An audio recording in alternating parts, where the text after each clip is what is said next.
नमस्कार दोस्तों, मैं हूं मनोज कुमार गुप्ता। आप देख रहे हैं मेरे चैनल को जिसका नाम है रेगुलर क्लासेस फॉर अकाउंट और चल रही है इस समय कॉर्पोरेट अकाउंट केजी पब्लिकेशन की बुक से। तो इसका चैप्टर चल रहा है चैप्टर नंबर 12 और इसका क्वेश्चन चलेगा चैप्टर नंबर 12 का थर्ड क्वेश्चन पढ़ो Atul. From the following figures relating to Z Limited, calculate the value of share adopting the वही तरीका है intrinsic value method method. Equity and liability share holder fund. देखो हमारे पास शेयर होल्डर फंड है, share capital है, लेकिन यहाँ पे 3 टाइप के शेयर दे रखे हैं। मतलब है तो इक्विटी वाले शेयर, लेकिन उसमें पेड अप वैल्यू 3 टाइप की दे रखी है ना। तो 10,000 फर्स्ट इक्विटी वाले हैं, फर्स्ट इक्विटी शेयर 10 रुपये वाले हैं, फुल्ली पेड अप। इन 10 रुपये का शेयर था, पूरा पेमेंट हुआ इस पर। और कितनी पेड अप वैल्यू आई सामने? 1,00,000 रुपये। फिर सेकंड लिखा है 20,000 सेकंड इक्विटी शेयर दे रखे हैं 10 वाले, लेके पेड अप वैल्यू कितनी है? 5। 20,000 इंटू 5 करेंगे 1,00,000 रुपये आ रखे हैं। फिर 30,000 शेयर है थर्ड इक्विटी शेयर और 10 वाले शेयर हैं, लेकिन 2 रुपये पेड अप हुआ। तो कितनी पेड अप वैल्यू है? 60,000। ठीक है, टाइप 1 टाइप 2 के हिसाब चलेगा। रिजर्व एंड सरप्लस दे रखा है। फिर क्या है नीचे? Current liabilities, sundry liabilities. फिर है असेट्स में non current assets, fixed assets, और फिर नीचे करंट असेट्स और प्रीमियम एक्सपेंस। तो प्रीमियम एक्सपेंस तो लेते नहीं हम लोग हैं। हाँ, तो यहाँ पे हमें निकालना तीनों तरह के शेयर की वैल्यू निकालनी है। तो शिवम आज तुम करोगे, ठीक है। तो पहले हम बोर्ड ये रफ कर लेते हैं, फिर तुम्हें हैंड ओवर करते हैं। आज हमारे स्टूडेंट करके दिखाएंगे। तो कुछ इसी तरह से करना होगा कैलकुलेशन नेट एसेट्स करने के बाद। कैलकुलेशन ऑफ नेट एसेट्स में फिक्स एसेट ले लेंगे ना बेटा हो ना नीचे का मिटा दो बस। चलो फॉर्मूला यही रहेगा जैसे है, इसी में काम चला लेना। तो दूसरी वीडियो है ये इनकी। चलो ये मैं थोड़ा सा पॉज कर दूं, फिर तुम्हें देता हूँ। तो शिवम आज तुम करो। ठीक। कैलकुलेशन ऑफ नेट एसेट्स में फिक्स एसेट्स दी हुई है। लिखो फिक्स एसेट कितनी है? 1.5 लाख। हाँ, लिखो फिक्स एसेट और क्वेश्चन बढ़ा दो थर्ड।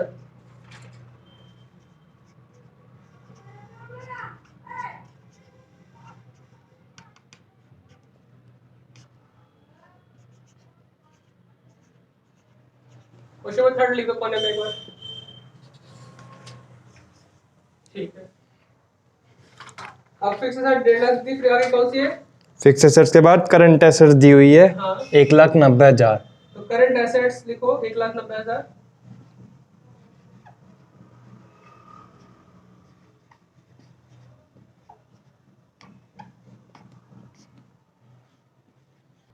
हाँ बोलो। अब आएगी ग्रोस रियल एसेट्स। तो टोटल कर लो कितना आ रहा है? 1.5 लाख और 1,90,000 टोटल आएगा। ग्रॉस रियल एसेट्स में बताओ बेटा। 3,40,000 के आसपास आना चाहिए। लिख दो 3,40,000। ठीक है, ठीक। अब इधर थोड़ा साइड में रहो क्योंकि तुम्हारा फेस आएगा, फिर इस पे दिख नहीं रहा। हाँ ठीक है। अब लिखो less external liability. External external liability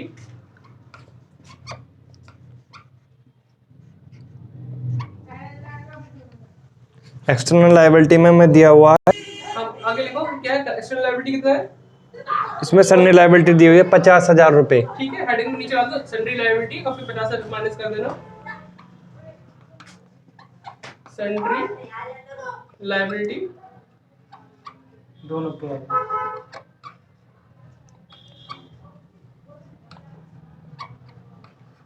ये दी हुई है 50,000। 50,000 माइनस कर देना है। कोई दिक्कत नहीं, फिर बाद में देखेंगे। कितना है? 2,90,000 आएगा। 2,90,000 ये नेट एसेट्स आ गए है ना।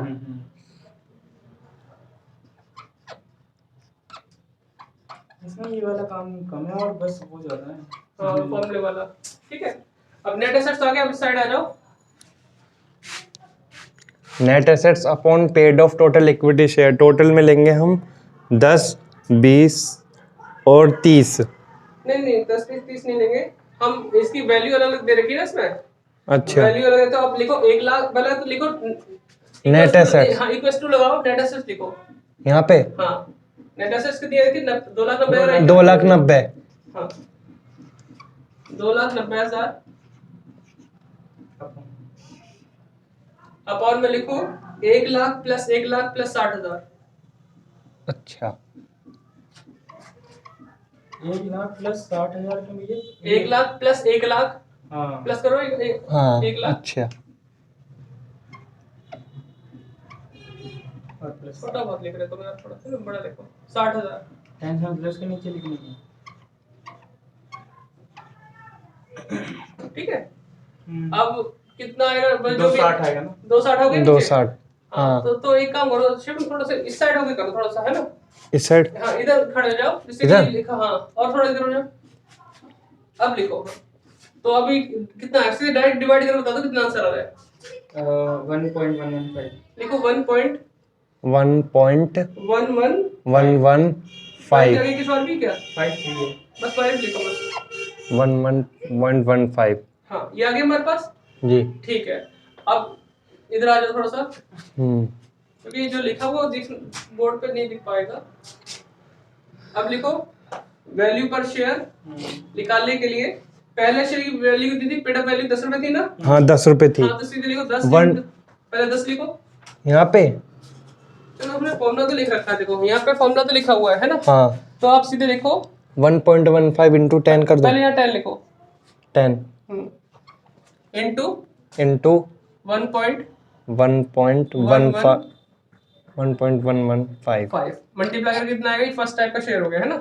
हम्म तो त्रिशा के लिखोगे तो ये दिखते भी नहीं जो कैमरे पे इसमें देखते हैं। सर तुम्हें दिख रहा हो कैमरे पे ये लिखा हुआ नहीं दिख रहा, तो उधर हो जाओ। बस बस बस अब अपना लिखते रहो हाथ लंबा करके। कोई बात नहीं, बोर्ड से तो दोस्ती करवानी है ना? बुक नीचे रखो थोड़ी सी बस। अगला टाइप कितना है? अगला है 5। हाँ तो 5 पेड अप वाला है, 5 लिखो। 5 इंटू हाँ, 1.115। बहुत बढ़िया।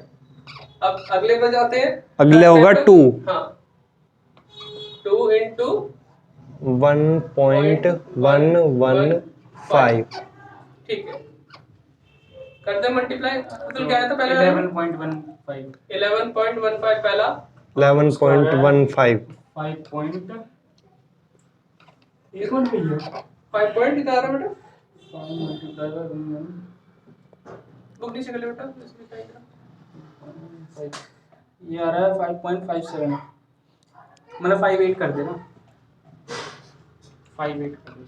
5 हो जाएगा। अगला कौन सा है? कितना आ रहा है? अगला आ रहा है 2.23 2.23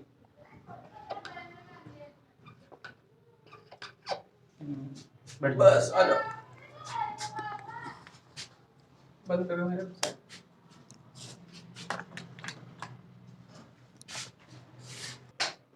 तो दोस्तों अभी शिवम ने क्वेश्चन किया है ये वाला, तो ओवरव्यू फिर से बता देता हूँ कैसे कैसे हुआ था इसमें।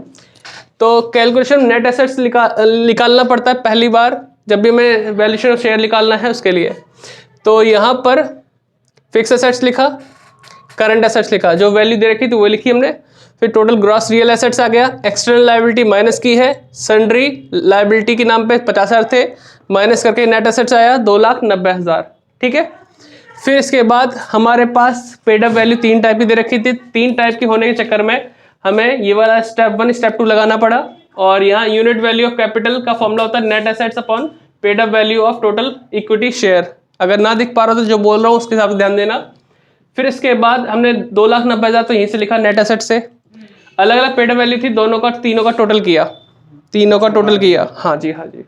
अगर मान लो सपोज करो, सुन लो, अगर पेड अप वैल्यू सेम होती 10 रुपये 10 रुपये 10 रुपये, फिर टोटल हम पेड अप वैल्यू का नहीं करते, फिर किसका करते? नंबर ऑफ शेयर का। ये चीज हमें आगे वाले क्वेश्चन पता चलेगी, आगे बहुत ज्यादा आगे वाले क्वेश्चन। जब हमारा जैसे सपोज करो ये क्वेश्चन है हमारे पास, पेड ऑफ वैल्यू डिपेंड नहीं होगी तो अगर जैसे यहाँ पे 10 रुपये है, 5 रुपये है, 2 रुपये है, अगर सबके आगे 10 रुपये ही होती तो हम नीचे डिवाइड में पेड अप वैल्यू नहीं लेते, फिर लेते हैं हम नंबर ऑफ शेयर उनके टोटल, जैसे 10,000 20,000 30,000 जो तुम पहले बोल रहे थे। हाँ तो वो कब करना पड़ता है? जब हमारी पेड अप वैल्यू सेम हो। और पेड अप वैल्यू सेम नहीं है अगर डिफरेंट है तो डिफरेंट है तो आपको ऐसे करना पड़ेगा, और सेम है तो फिर नंबर ऑफ शेयर ले सकते हैं। तो हमने टोटल किया, डिवाइड किया, यूनिट वैल्यू कैपिटल आ गया, फिर हमने उन्हीं शेयर की प्राइस जो पेड वैल्यू थी 10 रुपये से मल्टीप्लाई किया, 5 रुपये से मल्टीप्लाई किया, 2 रुपये से मल्टीप्लाई किया, और तीनों के शेयर आ चुके हैं।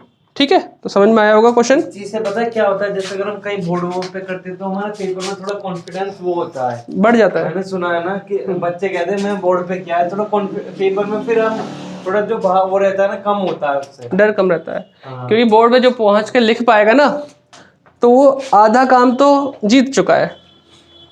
तो बोर्ड पे आना, देखो अभी जैसे अतुल है हमारा भाई है, अतुल डर क्यों लगता है? अब तुम्हारा डर नहीं, देखो नहीं कोई बात नहीं, इस थर्ड ईयर में तुमसे जरूर क्वेश्चन करवाएंगे, वीडियो भी बनवाएंगे, ठीक है? डर निकालना है। अरे नहीं, मैं डरा के थोड़ी काम कराता हूँ, प्यार से कर लो। हाँ लिखो बेटा लिखो, मैं अभी वीडियो एंड करता हूँ, नेक्स्ट वीडियो मिलते हैं।